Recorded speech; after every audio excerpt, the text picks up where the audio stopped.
അവിടുത്തെ പരിശുദ്ധമായ സാന്നിധ്യം ഞങ്ങൾക്ക് വലിയ പ്രത്യാശ നൽകുന്നു. ഞങ്ങൾക്കൊരു ദൈവമുണ്ട്, ഞങ്ങൾക്ക് വേണ്ടി ജീവൻ തന്ന, ഞങ്ങളെ നിത്യതയിലേക്ക് കൈപിടിച്ചുയർത്തുന്ന, ഞങ്ങളുടെ കൂടെ നടക്കുന്ന ഒരു ദൈവം. സ്നേഹത്തോടൊരിക്കൽ കൂടി നമുക്ക് അവിടുത്തെ വണങ്ങി പ്രാർത്ഥിക്കാം. പരിശുദ്ധ പരമ ദിവ്യകാരുണ്യ ഈശോയ്ക്ക് എന്നേരവും ആരാധനയും സ്തുതിയും പുകഴ്ചയും ഉണ്ടായിരിക്കട്ടെ. അനന്ത മഹിമയുള്ള പരിശുദ്ധ പരമ ദിവ്യകാരുണ്യ ഈശോയ്ക്ക് എന്നേരവും ആരാധനയും സ്തുതിയും പുകഴ്ചയും ഉണ്ടായിരിക്കട്ടെ. സ്നേഹമുള്ളവരെ, നമ്മുടെ കർത്താവിൻ്റെ തിരുവചനത്തിന് മുൻപിലൂടെ ദിവ്യകാരുണ്യനാഥനോടൊപ്പം നമ്മൾ ആയിരിക്കുന്ന സമയമാണ്. നമ്മൾ ഈ ദിവസങ്ങളിലൊക്കെ ധ്യാനിക്കുന്നത് നമ്മുടെ വിചാരങ്ങളിൽ തീർച്ചയും മൂർച്ചയും ഉണ്ടാകുക എന്നുള്ളതാണ്. നമ്മുടെ വിചാരങ്ങൾ, ചിന്തകൾ അത് പതറിപ്പോകാതെ, പാളിപ്പോകാതെ ഫോക്കസ്ഡ് ആകുവാനുള്ള ഒരു വിളിയാണ് ഈ ആരാധനയിലൂടെ ദൈവം നമുക്ക് തരുന്നത്. ഈ ദിവസങ്ങളിലൊക്കെ നമ്മൾ ധ്യാനിക്കുന്നത് ക്ഷരമേത്, അക്ഷരമേത്, ശരിയേത്, തെറ്റേത്, പാപമേത്, പുണ്യമേത്, നിത്യമായിട്ടുള്ളതേത്, നശിച്ചു പോകുന്നതേത്, ഇതിനെക്കുറിച്ചൊരു വ്യക്തത നമുക്കുണ്ടാകണം. അതിൻ്റെ പേരാണ് വിവേചനത്തിൻ്റെ വരം. പരിശുദ്ധാത്മാവ് തരുന്ന ഒരു പ്രധാന വരമാണ് വിവേചനത്തിൻ്റെ വരം. അതുകൊണ്ട് നമുക്ക് ഈ ദിവസം ദൈവത്തിൻ്റെ ആത്മാവിനോട് പ്രാർത്ഥിക്കാം. കർത്താവേ, ശരി മനസ്സിലാക്കുവാൻ, തിരുവചനത്തിൻ്റെ പൊരുളുകൾ അറിഞ്ഞ് ജീവിക്കാനുള്ള ഒരു കൃപ തരണമേ. നമ്മളിന്ന് പഠിക്കുവാനായിട്ട് ആഗ്രഹിക്കുന്നത്, ഈശോ നമ്മളോട് പങ്കുവെച്ച് തരുവാൻ അവിടുത്തെ ആത്മാവ് നമ്മെ പ്രേരിപ്പിക്കുന്നത് യുഗാന്തത്തെക്കുറിച്ചാണ്. ഈ കാലഘട്ടത്തിൽ ഒരുപാട് ആളുകൾക്ക് ആശങ്കയുണ്ട്. ദൈവം വരുമോ?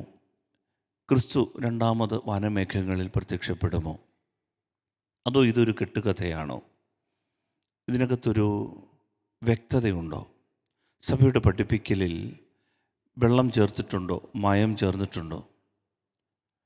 എന്തുകൊണ്ടാണ് ഈ രണ്ടാം വരവിനെക്കുറിച്ച് പലരും അജ്ഞരായി കഴിയുന്നത്? എന്നാൽ ചുരുക്കം ചില ആളുകൾ ഇതിനെ ഗ്ലോറിഫൈ ചെയ്ത്, കർത്താവ് ദാ വരുന്നു, അവൻ ഈ ഈസ്റ്ററിന് എത്തിയിരിക്കും, അവൻ കൃത്യം 2026 വന്നിരിക്കും എന്നൊക്കെ പറഞ്ഞ ആളുകളെ ഭയപ്പെടുത്തി പേടിപ്പിച്ച് കുറേ ആളുകൾ പല മുതലെടുപ്പുകളും നടത്തുന്നുമുണ്ട്. ഇതിനിടയിൽ പലപ്പോഴും നമ്മൾക്ക് ഒരു വ്യക്തത, ക്ലാരിറ്റി ഇല്ലാതെ പോകുന്നുണ്ട്. അതിനാൽ ഈ ദിവസം നമ്മുടെ കർത്താവ് നമ്മളോട് പങ്കുവയ്ക്കുവാൻ, തിരുവചനത്തിൻ്റെ വെളിച്ചത്തിൽ പങ്കുവയ്ക്കുന്ന ഈ സുവിശേഷ സത്യത്തെ മനസ്സിലാക്കാൻ വേണ്ടി നമുക്ക് ആഗ്രഹിച്ച് പ്രാർത്ഥിക്കാം. ഏറ്റുപറഞ്ഞ് പ്രാർത്ഥിക്കാം. പരിശുദ്ധാത്മാവേ, എഴുന്നള്ളി വരണമേ. അങ്ങേ ഇഷ്ടദാസിയായ പരിശുദ്ധ മറിയത്തിൻ്റെ വിമല ഹൃദയത്തിൻ്റെ ശക്തമായ മധ്യസ്ഥതയാൽ ഞങ്ങളിൽ നിറയണമേ. ഹല്ലേലൂയ. സ്നേഹമുള്ളവരെ, മർക്കോസിൻ്റെ സുവിശേഷം 13-ാം അധ്യായത്തിൻ്റെ 24 മുതൽ 37 വരെയുള്ള വാക്യങ്ങളിൽ നമ്മളിങ്ങനെ വായിക്കുന്നു. പ്രത്യേകിച്ച് മർക്കോസ് 13-ന്റെ 26-ാം വാക്യത്തിൽ നമ്മളിങ്ങനെ വായിക്കുന്നു: അപ്പോൾ മനുഷ്യപുത്രൻ വലിയ ശക്തിയോടും മഹത്വത്തോടും കൂടെ മേഘങ്ങളിൽ വരുന്നത് അവർ കാണും. പെറൂസിയ, കർത്താവ് വരും, അവൻ വരും. He will come again. Categorically Isho പഠിപ്പിച്ച ഒരു യാഥാർത്ഥ്യമാണ്, ഞാൻ വീണ്ടും വരും. അസന്നിഗ്ധമായി ഈശോ പഠിപ്പിച്ചതാണ്, ഞാൻ വരും. അതുകൊണ്ടാണ് ആദിമസഭ അവരുടെ ഏറ്റവും പ്രധാനപ്പെട്ട പ്രാർത്ഥന എന്ന് പറയുന്നത് മാറാനാഥ, കർത്താവേ വേഗം വരണമേ.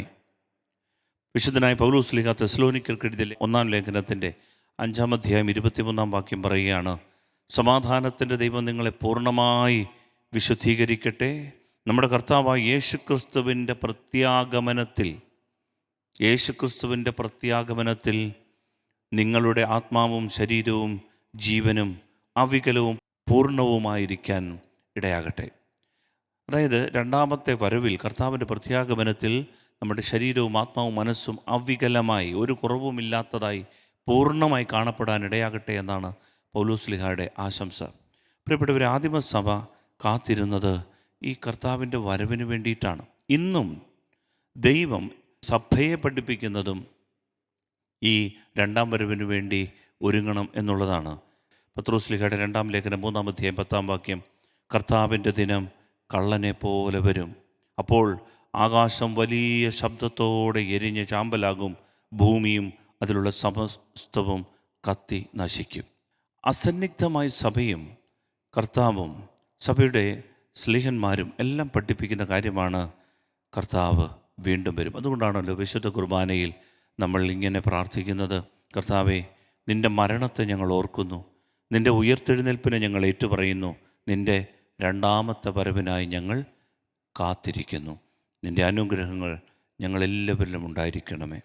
നമുക്കറിയാം, നമ്മുടെ വിശ്വാസ പ്രമാണത്തിൻ്റെ 12 സത്യങ്ങളിൽ ഒന്നാണ് അവിടുന്ന് ജീവിച്ചിരിക്കുന്നവരെ മരിച്ചവരെയും വിധിക്കുവാൻ വീണ്ടും വരുമെന്നും ഞാൻ വിശ്വസിക്കുന്നു. അതുകൊണ്ട് ഇതിൻ്റെ ആധികാരികതയിൽ നാം സംശയിക്കരുത്.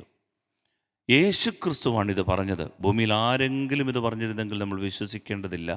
പക്ഷേ സാക്ഷാൽ സത്യദൈവം മനുഷ്യനായി തീർന്നവൻ അവൻ പറഞ്ഞു, ദൈവമായ മനുഷ്യപുത്രൻ പറഞ്ഞു, ഞാൻ വീണ്ടും വരും.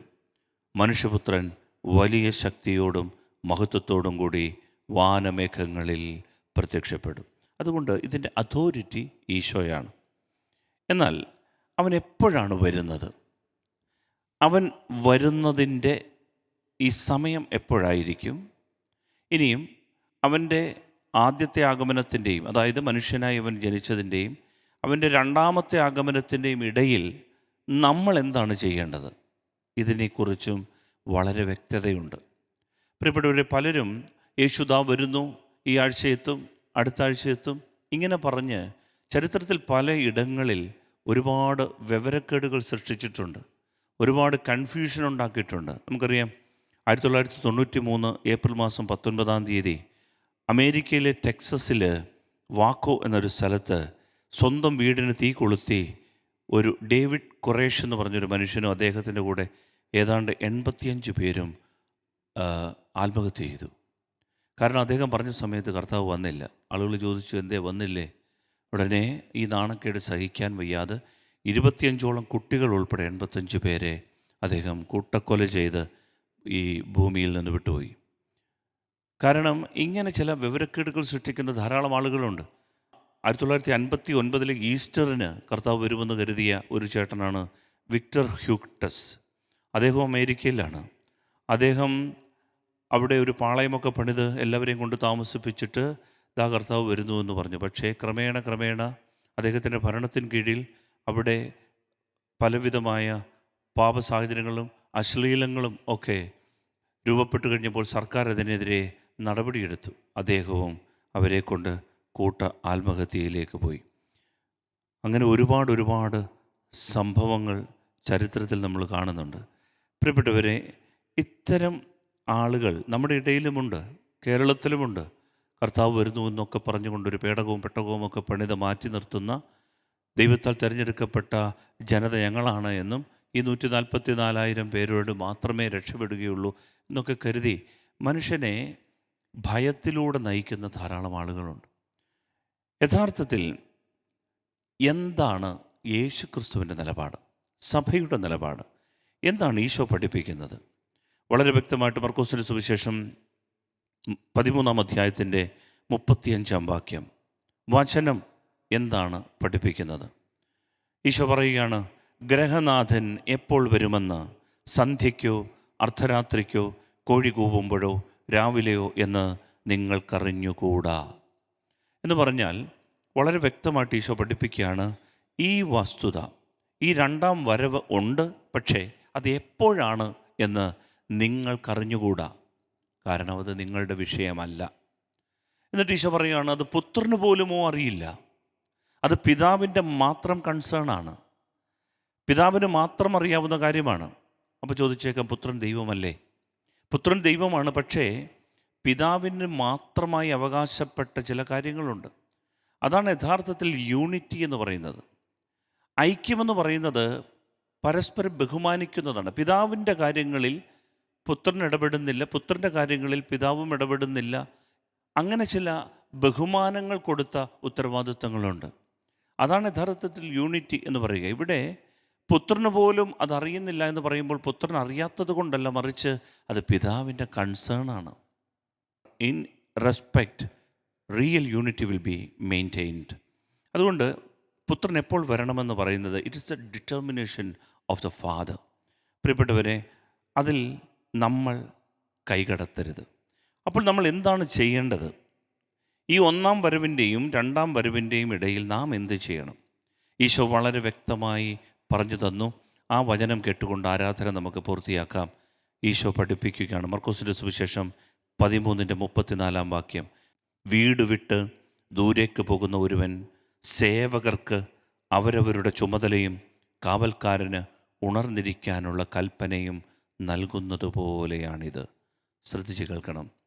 അവിടുന്ന് ഒരു ഉപമയിലൂടെ പറഞ്ഞു, വീട് വിട്ട് ദൂരേക്ക് പോകുന്ന ഒരുവൻ, അതാണ് ഈശോ. സേവകർക്ക്, നമുക്ക് അവരവരുടെ ചുമതലയും റെസ്പോൺസിബിലിറ്റി, കാവൽക്കാരന് ഉണർന്നിരിക്കാനുള്ള കൽപ്പനയും നൽകുന്നത് പോലെയാണ്. 2 കാര്യങ്ങളാണ് നാം ചെയ്യേണ്ടത്. ഒന്ന്, നമ്മുടെ ചുമതലകൾ നിറവേറ്റി ജീവിക്കണം. ഞാനൊരു പുരോഹിതൻ എന്ന നിലയിൽ യേശുക്രിസ്തു വരുന്നത് വരെ ഞാൻ ജീവിക്കേണ്ടത് എൻ്റെ കടമകൾ, ചുമതലകൾ നിറവേറ്റി ജീവിക്കണം. 2, ജാഗരൂകതയോടെ ഞാൻ കാത്തിരിക്കണം. ഒരു ജാഗ്രത വെച്ച് പുലർത്തണം. ഇതാണ് എൻ്റെ പ്രിയപ്പെട്ടവരെ കർത്താവ് നമ്മെ പഠിപ്പിക്കുന്നത്. Do your duty. ഒരു അധ്യാപകൻ പഠിപ്പിച്ചുകൊണ്ടിരിക്കണം. ഒരു കൃഷിക്കാരൻ അവൻ കൃഷി ചെയ്തുകൊണ്ടേയിരിക്കണം. വിശുദ്ധ ഫ്രാൻസിസ് അസീസിയും വിശുദ്ധ ഡോൺ ബോസ്കോയും വിശുദ്ധ ഡൊമിനിക് സാവിയോയും വിശുദ്ധ അൽഫോൺസ് ലിഗോരിയുമൊക്കെ നമ്മെ പഠിപ്പിക്കുന്ന ഒരു പാഠമുണ്ട്. അവരുടെ ജീവിതത്തിൽ അവരുടെ കൂട്ടുകാർ ചോദിച്ചു, ഇപ്പോൾ കർത്താവ് വന്നാൽ പുണ്യവാൻ എന്തു ചെയ്യും, വിശുദ്ധൻ എന്തു ചെയ്യും? അപ്പോൾ അവർ പറഞ്ഞു, അവർ കരുതി ഉടനെ ഓടിച്ചെന്ന് പള്ളിയിൽ കയറും, പെട്ടെന്ന് കുമ്പസാരിക്കാനായിട്ട് ആളിനെ അന്വേഷിക്കും, പെട്ടെന്ന് ബൈബിൾ എടുത്ത് വായിക്കും, പെട്ടെന്ന് അന്ത്യകൂദാശ കിട്ടാൻ വേണ്ടി ശ്രമിക്കും. ഇതൊക്കെയാണ് സ്വാഭാവികമായിട്ടും ആളുകൾ ചെയ്യുന്നതെന്നാണ് കരുതി. പക്ഷേ അവർ പറഞ്ഞു, ഞങ്ങളിപ്പോൾ ചെയ്തുകൊണ്ടിരിക്കുന്ന ജോലി ചെയ്തുകൊണ്ടേയിരിക്കും, കളിച്ചുകൊണ്ടിരിക്കുകയാണെങ്കിൽ കളിച്ചുകൊണ്ടേയിരിക്കും, കള പറിച്ചുകൊണ്ടിരിക്കുകയാണെങ്കിൽ കള പറിച്ചുകൊണ്ടേയിരിക്കും.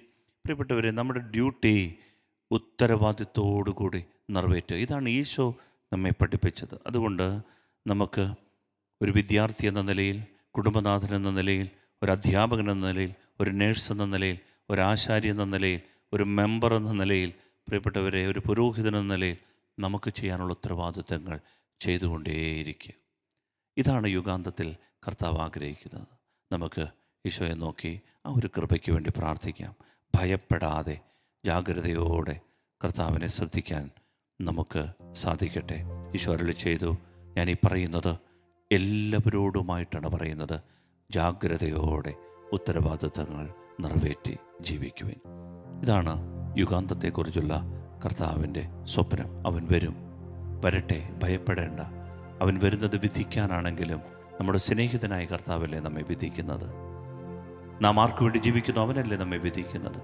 നമ്മെ അറിയുന്ന, നമ്മെ കരുതുന്ന, നമ്മുടെ പാപങ്ങൾ ക്ഷമിക്കുന്ന, ചേർത്ത് പിടിക്കുന്ന ഒരു ദൈവമല്ലേ അവനല്ലേ നമ്മെ വിധിക്കുന്നത്.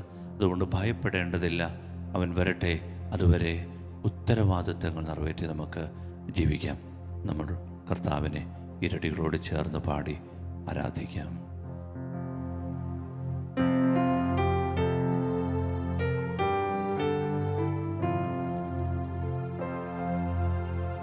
മൽപ്രിയനേ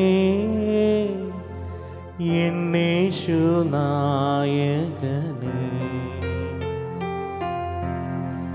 എപ്പോൾ വരും മൽപ്രിയനേ എന്നേശുനായകനേ, എപ്പോൾ വരും എൻ കണ്ണീർ തുടച്ചിടുവാൻ, അങ്ങയെ ആശ്ലേഷിപ്പാൻ, എൻ കണ്ണീർ തുടച്ചിടുവാൻ,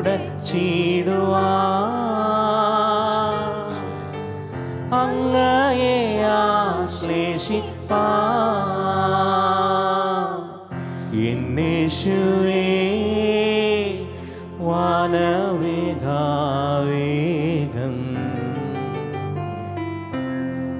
വന്നിടണേശുവേ, എന്നേശുവേ വാനമേഘാവേഗം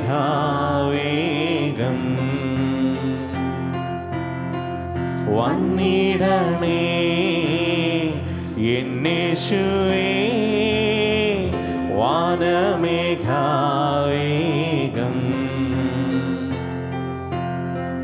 വന്നിടണേ വന്നിടണേ വന്നിടണേ. അവൻ വരും, തർക്കമില്ല. വാനമേഘങ്ങളിൽ എൻ്റെ ദൈവം വരും. വലിയ ശക്തിയോടും മഹത്വത്തോടും കൂടി അവൻ പ്രത്യക്ഷപ്പെടും. ആ സമയം ഒരുക്കമുള്ളവരായി കാണപ്പെടണം. കർത്താവേ, അവിടുത്തെ രണ്ടാം വരവിന് വേണ്ടി എങ്ങനെ ഒരുങ്ങണമെന്നങ്ങ് ഞങ്ങളോട് പഠിപ്പിച്ചു. നൽകപ്പെട്ട ഉത്തരവാദിത്തങ്ങൾ നന്നായി ചെയ്യണം. അതാണ് ഏറ്റവും നല്ല ഒരുക്കം. ഞങ്ങളുടെ ഹൃദയങ്ങളെ അതിനുവേണ്ടി ഞങ്ങൾ തരുന്നു. കർത്താവെ, ഉത്തരവാദിത്തങ്ങൾ നിറവേറ്റാനുള്ള കൃപ തരണമേ. ചെയ്തുകൊണ്ടിരിക്കുന്ന ജോലിയിൽ നിന്ന് പിന്മാറാതെ കൂടുതൽ കൃപയോടെ അഭിഷേകത്തോടെ അനേകർക്ക് നന്മ ചെയ്യുവാൻ ഞങ്ങളെ സഹായിക്കണമേ. അധ്വാനിക്കാൻ ഞങ്ങൾക്ക് ആരോഗ്യവും ശക്തിയും തരണമേ. അനുകൂലമായ പരിസരങ്ങൾ ഒരുക്കണമേ. ജോലി ചെയ്യുവാൻ, കഴിവുകൾ വികസിപ്പിക്കുവാൻ, അനേകരുടെ ഉന്നമനത്തിന് വേണ്ടി അധ്വാനിക്കുവാൻ, കർത്താവേ, ദേശത്തിൻ്റെ സുസ്ഥിതിക്ക് വേണ്ടി അധ്വാനിക്കുവാൻ, കുടുംബങ്ങളുടെ ഐശ്വര്യത്തിന് വേണ്ടി അധ്വാനിക്കുവാൻ, കർത്താവെ, നൽകപ്പെട്ട കൃപാവരങ്ങളെ ജ്വലിപ്പിക്കുവാൻ ഞങ്ങളെ സഹായിക്കണം. ഇരുകരങ്ങളും ഉയർത്തിപ്പിടിച്ചുകൊണ്ട് സ്തുതിച്ച് പ്രാർത്ഥിക്കാം. ഹല്ലേലൂയ, ഹല്ലേലൂയ, ഹല്ലേലൂയ, ഹല്ലേലൂയ. കർത്താവേ, ആരാധന ആരാധന ഞങ്ങളൊക്കെ സ്തുതിക്കുന്നു, ആരാധിക്കുന്നു, മഹത്വപ്പെടുത്തുന്നു. കർത്താവേ, അവിടുത്തെ പരിശുദ്ധ വരവിനെ, രണ്ടാം വരവിനെ ഞങ്ങൾ ഓർക്കുന്നു, ധ്യാനിക്കുന്നു. ജാഗരൂകതയോടെ കടമകൾ നിറവേറ്റുന്നതിനിടയിലും സ്വർഗത്തെക്കുറിച്ച് കരളിൽ ഇത്തിരി വെട്ടം സൂക്ഷിക്കാൻ ഞങ്ങളെ സഹായിക്കണമേ. ഞങ്ങളുടെ ഉത്തരവാദിത്തങ്ങൾക്കിടയിലും ജോലി മേഖലകൾക്കിടയിലും വരുമാന മാർഗങ്ങൾക്ക് വേണ്ടി ഞങ്ങൾ അധ്വാനിക്കുന്നതിനിടയിലും കർത്താവെ, സ്വർഗത്തെക്കുറിച്ചുള്ള വെളിച്ചം കരളിൽ സൂക്ഷിച്ച് ജീവിക്കാൻ ഞങ്ങളെ സഹായിക്കണമേ. കരങ്ങളടിച്ചു പാടി ആരാധിക്കാം. യേശു മണവാളൻ നമ്മെ ചേർക്കുവാൻ മധ്യവാനിൽ വെളിപ്പെടുവാൻ. യേശു മണവാളൻ നമ്മെ ചേർക്കുവാൻ മധ്യവാനിൽ വെളിപ്പെടുവാൻ. കാലം അസന്നമായി പ്രിയരേ, ഒരുങ്ങാം വിശുദ്ധിയോടെ. കാലം അസന്നമായി പ്രിയരേ, ഒരുങ്ങാം വിശുദ്ധിയോടെ. ജാഗ്രതയോടെ യേശുമണവാളൻ നമ്മെ ചേർക്കുവാൻ മധ്യവാനിൽ വെളിപ്പെടുവാൻ. യേശുമണവാളൻ നമ്മെ ചേർക്കുവാൻ മധ്യവാനിൽ വെളിപ്പെടുവാൻ. കാലം അസന്നമായി പ്രിയരേ, ഒരുങ്ങാം വിശുദ്ധിയോടെ. കാലം അസന്നമായി പ്രിയരേ, ഒരുങ്ങാം വിശുദ്ധിയോടെ. 1 തെസ്സലോനിക്കർ 5:23. സമാധാനത്തിൻ്റെ ദൈവം നമ്മെ പൂർണ്ണമായി വിശുദ്ധീകരിക്കട്ടെ. നമ്മുടെ കർത്താവായ യേശു ക്രിസ്തുവിൻ്റെ പ്രത്യാഗമനത്തിൽ നമ്മുടെ ആത്മാവും ജീവനും ശരീരവും അവികലവും പൂർണ്ണവുമായിരിക്കാൻ ഇടയാകട്ടെ. കർത്താവെ, ഒരുക്കത്തോടെ അങ്ങേ സ്വീകരിക്കാൻ ഞങ്ങളെ സഹായിക്കണമേ. ഉത്തരവാദിത്വങ്ങൾ ആരോഗ്യത്തോടെ നിറവേറ്റുവാൻ ഞങ്ങളുടെ ശരീരത്തിന്, മനസ്സിന്, ആത്മാവിന് അവികലവും പൂർണ്ണവുമായ ഒരു അഭിഷേകം അവിടുന്ന് നൽകണമേ. സമാധാനത്തിൻ്റെ ദൈവമേ, പൂർണ്ണമായി ഞങ്ങളതിനായി വിശുദ്ധീകരിക്കണമേ, സഹായിക്കണമേ. ചേരും നാം വേഗത്തിൽ ഇമ്പവിടതിൽ, കാണും നാം അന്നാളിൽ പ്രിയൻ പൊന്മുഖം.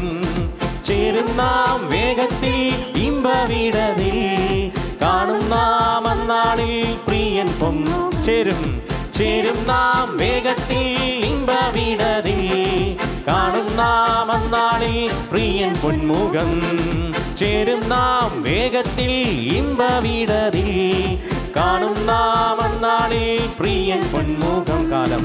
കാലം അസന്നമായി പ്രിയരേ, ഒരുങ്ങാം വിശുദ്ധിയോടെ. കാലം അസന്നമായി പ്രിയരേ, ഒരുങ്ങാം വിശുദ്ധിയോടെ. ഒരിക്കൽ കൂടി സ്തുതിച്ച് ഹല്ലേലൂയ, ഹല്ലേലൂയ, ഹല്ലേലൂയ, സ്തുതിക്കുന്നു, അങ്ങയെ മഹത്വപ്പെടുത്തുന്നു, അങ്ങേക്ക് നന്ദി പറയുന്നു. പരിശുദ്ധാത്മാവേ, ഞങ്ങളൊക്കെ സ്തുതിക്കുന്നു, ആരാധിക്കുന്നു. ഈ ലോകത്തിൽ കുരുങ്ങിക്കിടക്കുന്ന ചിന്തകൾ മൂലം ഈ ലോകം മാത്രമേ ഉള്ളൂ സത്യമെന്ന് വിചാരത്തിൽ ജീവിക്കുന്നവർക്ക് കർത്താവേ നിത്യതയുടെ പ്രകാശം നൽകണമേ. യുഗാന്തത്തെക്കുറിച്ചുള്ള ബോധ്യം നൽകണമേ. അതുവരെ ഉത്തരവാദിത്തങ്ങൾ നന്നായി നിറവേറ്റുവാനുള്ള ശക്തിയും ആത്മബലവും നൽകണമേ. ദിശാബോധം നൽകണമേ. എല്ലാ തടസ്സങ്ങളെയും എടുത്തു മാറ്റി അധ്വാനിക്കാനുള്ള കൃപ കൊടുക്കണമേ. നിത്യതയുടെ പ്രകാശം കരളിൽ സൂക്ഷിക്കാനുള്ള കൃപ കൊടുക്കണമേ. ഹല്ലേലൂയ, ഹല്ലേലൂയ.